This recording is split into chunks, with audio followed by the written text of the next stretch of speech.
chaque jour uniquement pour de l'esthétisme, pour de la mode. Merci, vous êtes à la marche contre la fourrure et l'exploitation des animaux pour leur peau.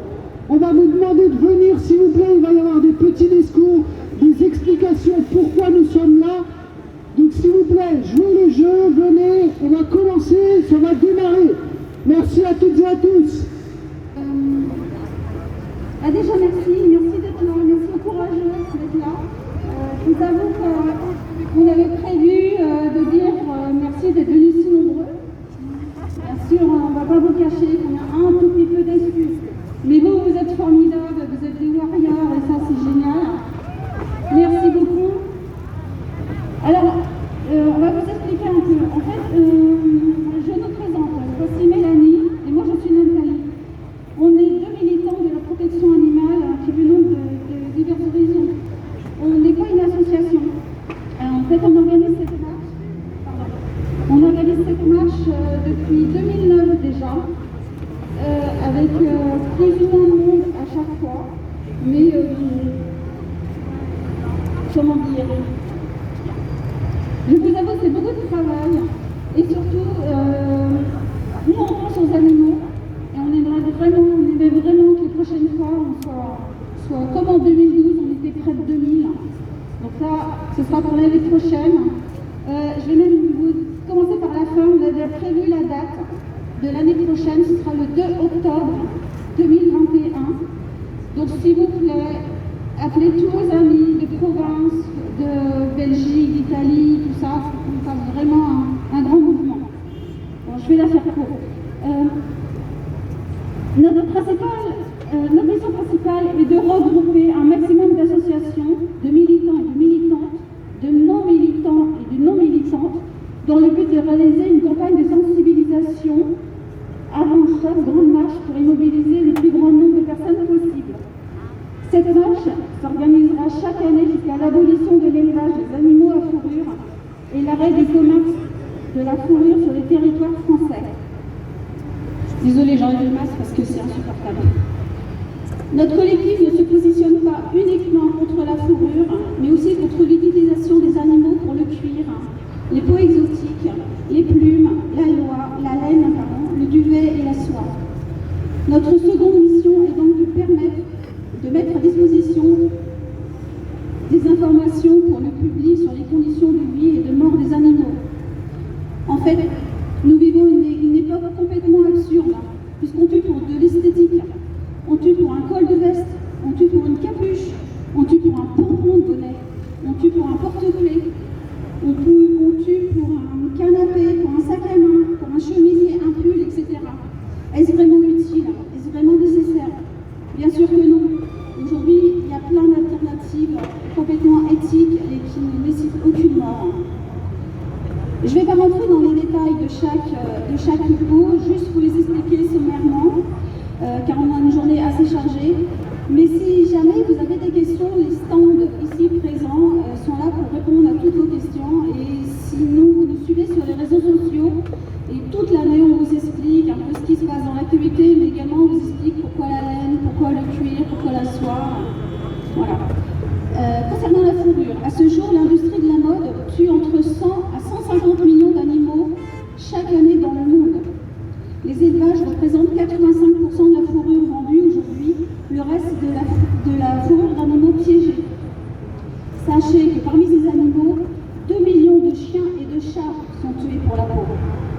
Si la fourrure perdure dans les boutiques accessibles à tout le monde, c'est que la législation est rarement respectée, car il y a un nombre trop faible de contrôles réalisés par les autorités. Ne vous fiez surtout pas aux prix bas, aux prix qui peuvent être très bas. Il faut également savoir que la Banque mondiale a classé l'industrie de la fourrure comme une des pires au monde à cause de la pollution aux métaux toxiques qu'elle provoque. Les substances dangereuses utilisées pour traiter la fourrure peuvent avoir des conséquences désastreuses sur les sources d'eau potable. Ils sont également très nuisibles à la santé des ouvriers qui travaillent sur les sites de traitement de fourrure, entraînant maladies de la peau, cancer, y compris ceux qui portent des capuches en fourrure. Alors pourquoi nous voulons aussi abolir le cuir? Qu'est-ce que le cuir sinon de la fourrure sans poil? Dans la mesure où aucun étiquetage indiquant la provenance du cuir n'est apposé, il est fort à parier que celui-ci provient d'un élevage industriel. En effet, 8 fermes sur 10 sont des fermes industrielles.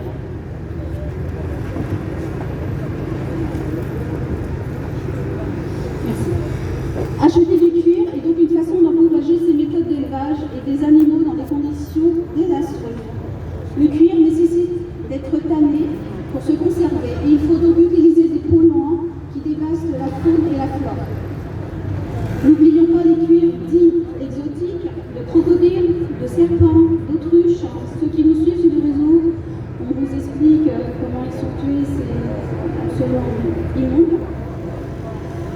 Si vous refusez de consommer de la viande, cette révolte doit aussi s'entendre au refus du cuir.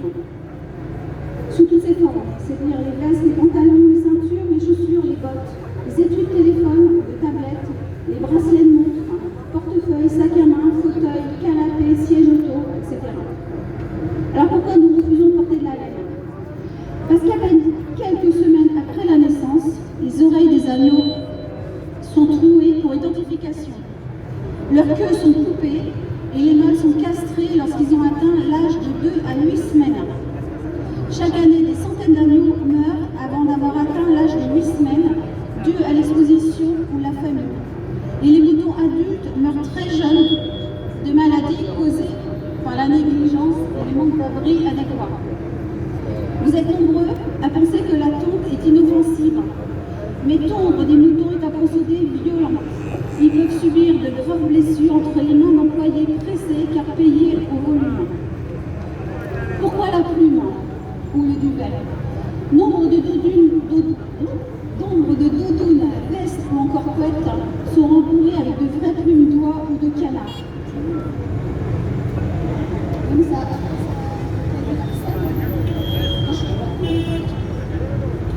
En dépit d'une loi européenne qui interdit le plumage des soies vivantes, cette pratique se perpétue sur les territoires de l'Union européenne.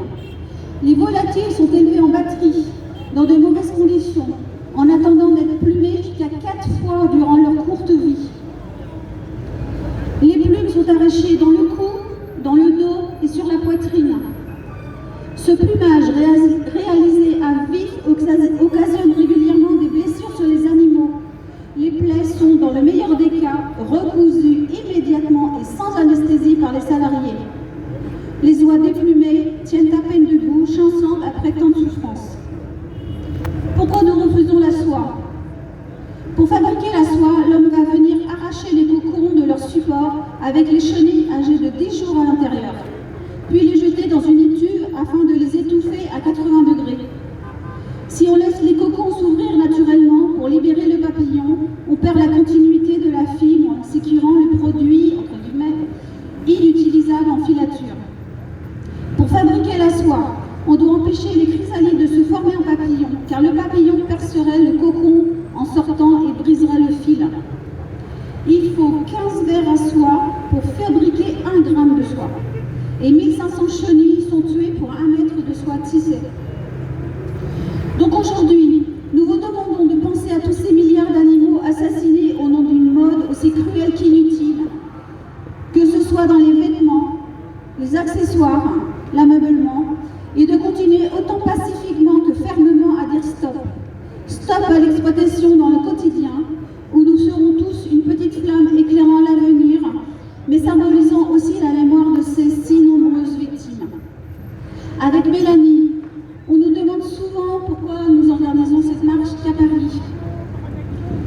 Je vais vous dire, à deux, c'est déjà beaucoup de boulot, mais nous, on serait très heureuses si d'autres personnes... c'est pas une marque, la marche contre la fourrure, donc ça appartient à tout le monde. C'est une initiative citoyenne.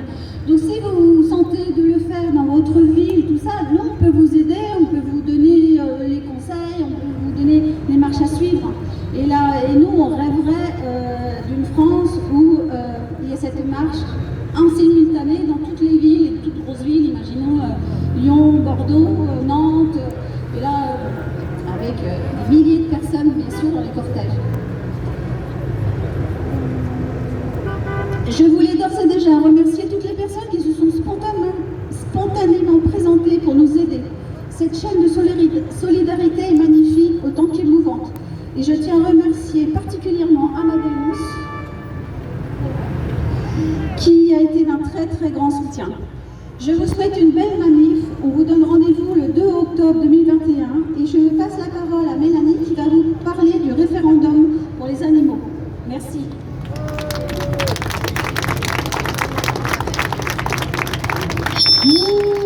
Bravo.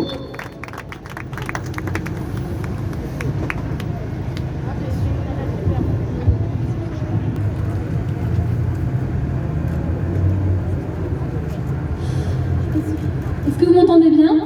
Oui. Alors, vous avez dû entendre parler du référendum pour les animaux, initié et partagé plusieurs fois sur les réseaux sociaux en ce moment.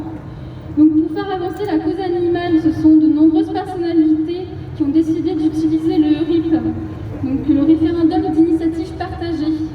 C'est un outil qui permet aux citoyennes et aux citoyens, s'ils sont suffisamment nombreux et soutenus par des parlementaires, de soumettre une proposition de loi au référendum. Dans cette proposition de loi, il y a 6 mesures qui ont été inscrites pour les animaux, dont la fermeture des élevages de visons. Alors la première étape, c'est d'obtenir le soutien de 185 parlementaires. Il me semble qu'en ce moment, nous en sommes à 150 d'ailleurs, donc il faudra encore en solliciter, donc députés ou sénateurs. La seconde étape sera de réunir 4 700 000 signatures. Donc n'hésitez pas à vous inscrire dès maintenant pour être prévenus de cette étape. Si nous y arrivons, nous pourrons soumettre la proposition de loi au gouvernement qui par la suite pourra promulguer la loi. Dans notre pays, donc actuellement, nous avons donc des visons qui continuent d'être élevés en cage dans des conditions abominables. Donc, actuellement, il y a 91% des Français qui s'opposent au commerce de la fourrure. C'est un sondage qui a été réalisé par l'IFOP en 2019. Les élevages à fourrure sont déjà interdits dans plusieurs pays, dont l'Autriche, la Norvège, la Grande-Bretagne et les Pays-Bas. Dans la proposition de loi, du coup, la date butoir est 2025, qui est proposée pour laisser le temps aux éleveurs d'organiser une fermeture et une reconversion. Car on se doute que ça ne peut pas se faire du jour au lendemain, bien sûr. Alors, je vais vous présenter nos revendications, du coup, pour vous expliquer la raison de cette marche aujourd'hui. Vous avez dû entendre récemment donc, Madame Barbara Pompili, ministre de la Transition écologique, qui a annoncé ce 29 septembre la fermeture des élevages de visons pour leur fourrure. Nous demandons que cette annonce soit concrétisée par une loi et qu'elle soit appliquée. Nous continuerons à faire pression si ce n'est pas le cas. Nous demandons également la fermeture de tous les autres élevages, dont les lapins, car bien sûr les visons ne sont pas les seuls concernés par la fourrure. Nous demandons l'interdiction de la commercialisation de la fourrure et de son importation. Bien sûr, même si la fermeture des élevages en France se fait, cela reste hypocrite de continuer à en porter parce que la souffrance est la même dans les autres pays.